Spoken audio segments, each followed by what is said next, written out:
Welcome back, 444 on your weather impact alert. Here we go. We're tracking storms for your Wednesday. This will primarily be in the early afternoon hours. So this morning as you get out the door, I think many of us are going to be just fine. But here's what we're looking at from around 9 a.m. to 6 p.m. Stay weather aware. A few of these severe storms could produce gusty winds, even a random tornado, along with isolated street flooding. And then things will clear on out by this evening. We'll have those weather alerts on, whether it be your cell phone, your radios, however you get weather alerts, and have your rain gear with you.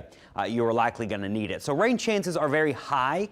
The chance for severe weather is rather low. So we don't have all the ingredients for severe weather today, but just a few are possible. So here's what today looks like hour by hour. This morning, not much happening, just a few sprinkles. By around 9, 10 o'clock, rain chances going up. I do think the lunchtime hours are going to be quite stormy. And then by around 5, 6 o'clock this evening, rain chances going down as this quickly moves out and a cold front replaces it all. So live radar this morning, couple showers over in Mississippi and widespread rain developing out towards Lafayette, Marsh Island, and Vermilion Bay.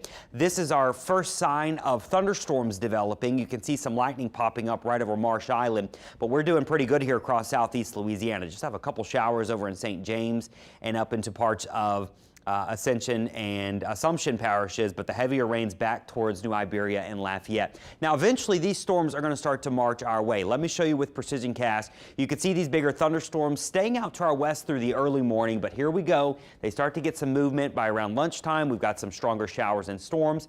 Notice not everyone's getting the strongest storms, but those are moving through, and then by around 5, 6 o'clock, it's marching all to the east, and I think by sunset tonight, a lot of this will be on out of here, and cold front coming in to replace it, bringing in some cooler weather. So level 1 out of 5, meaning most storms will behave today, but 1 or 2, that's all it takes, could be strong with gusty winds and an isolated tornado. Looking specifically at your threats, wind, tornado, and hail, your wind is your highest risk, and it's low. Your tornado risk is very low, and then we really don't expect a hail risk across the area. So wind is the biggest risk, but there could be 1 or 2 of those isolated tornadoes, and that includes the entire area.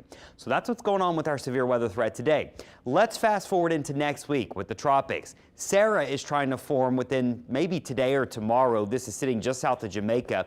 This is not going to be in a hurry to move, though. I want to show you our spaghetti plots. We're calling it Invest 99 right now. Through Saturday or Sunday, it's going to meander down here in the Western Caribbean, and it will likely become a hurricane. Most guidance says this is probably going to become a hurricane. Some even say a major hurricane. So it's going to stay slow mover through the weekend. Now, next week, steering currents change.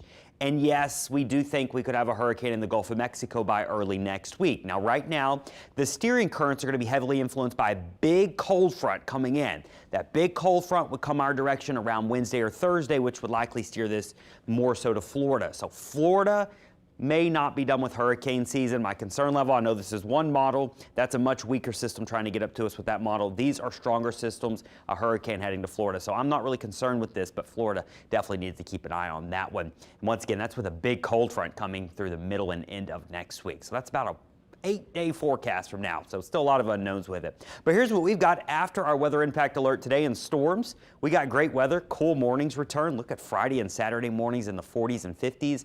Our afternoons will be in the 70s with lots of sunshine. Looks like a gorgeous weekend. We will warm up next week, Monday and Tuesday, ahead of that cold front. We'll be also keeping an eye on the tropics for Florida next week, and we'll be tracking that bigger cold front.